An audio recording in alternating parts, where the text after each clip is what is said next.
हमारे एक मेंबर ने बेसिकली मराठी में सवाल पूछा है, लेकिन उनका ये सवाल है कि उनको एक ब्लड प्रेशर की दवा चालू है, टेल्मिकाइंड एएम, और अब वो अपनी कैल्शियम की कमी को पूरा करने के लिए कैल्शियम टैबलेट लेना चाहते हैं। तो उन्होंने कैल्शियम साइट्रेट लेना चाहिए या कैल्शियम कार्बोनेट लेना चाहिए।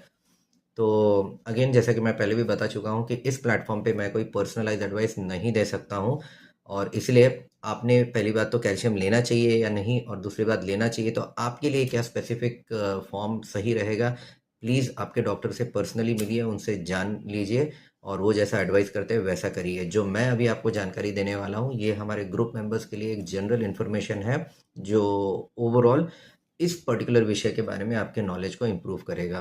तो सबसे पहली बात, कैल्शियम लेना चाहिए या नहीं।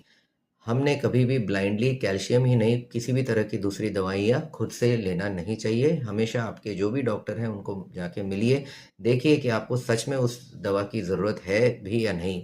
कैल्शियम बस यूं ही खाते रहना क्योंकि अपनी बोन्स को स्ट्रांग बनाना है, अपने मन से बिना किसी डॉक्टर के एडवाइस के, बिल्कुल सही नहीं है। हो सकता है आपके बॉडी में ऑलरेडी कैल्शियम की मात्रा अच्छी खासी हो और आप उससे ज़्यादा कैल्शियम खा ले, तो एक्सेस कैल्शियम के आपको प्रॉब्लम्स हो सकते हैं। तो इसलिए खाना है या नहीं, प्लीज़ आपके डॉक्टर से मिलिए, उनसे पूछिए, और वो अगर एडवाइस दे तो ही लीजिए। दूसरी बात, जब भी आप कैल्शियम अगर खा रहे हैं, तो सिर्फ कैल्शियम खा के फ़ायदा नहीं है, उसके साथ में यूजुअली विटामिन डी का भी हमें सप्लीमेंटेशन लेना चाहिए, क्योंकि कैल्शियम सिर्फ खा के हमारे बॉडी में वो एब्जॉर्ब करने के लिए हमें विटामिन डी एडिक्वेट मात्रा में हमारे बॉडी में होना चाहिए। और इन जनरल, क्योंकि आजकल हम लोगों का सन एक्सपोजर ज़्यादा नहीं रहता है, और सन एक्सपोजर विटामिन डी बनने के लिए हमारे बॉडी में ज़रूरी है, तो बहुत लोगों को विटामिन डी बॉडी में कम होता है। और ऐसी सूरत में अगर आप सिर्फ कैल्शियम खाएंगे तो खा के फ़ायदा नहीं है, क्योंकि वो बॉडी में एब्जॉर्ब नहीं होगा। और फाइनली बात करते हैं इनके दो फॉर्म्स के बारे में, साइट्रेट वर्सेस कार्बोनेट।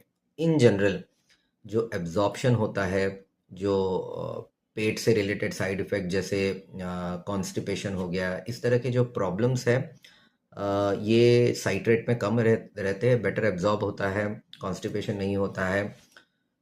लेकिन कॉस्ट वाइज थोड़ा ज़्यादा होता है। कार्बोनेट का थोड़ा एब्जॉर्प्शन का प्रॉब्लम है, पेट से रिलेटेड साइड इफ़ेक्ट हो सकते हैं, लेकिन ज़रा सस्ता है। प्लस इसके टैबलेट में जो कैल्शियम सॉल्ट का, में जो कैल्शियम एलिमेंट का जो कंटेंट है वो ज़रा ज़्यादा होता है। तो यूजुअली कार्बोनेट अगर ले रहे हो तो उसकी नंबर ऑफ़ टैबलेट्स यूजुअली हमें कम लेनी पड़ती है, साइट्रेट की ज़रा ज़्यादा लेनी पड़ती है। तो ये कुछ डिफरेंसेस है जो देखने पड़ते हैं ये डिसाइड करने के लिए कि आपके लिए क्या सही फॉर्म रहेगा। तो प्लीज़ आपके डॉक्टर से मिलिए और वो जैसा कहते हैं फॉलो करिए।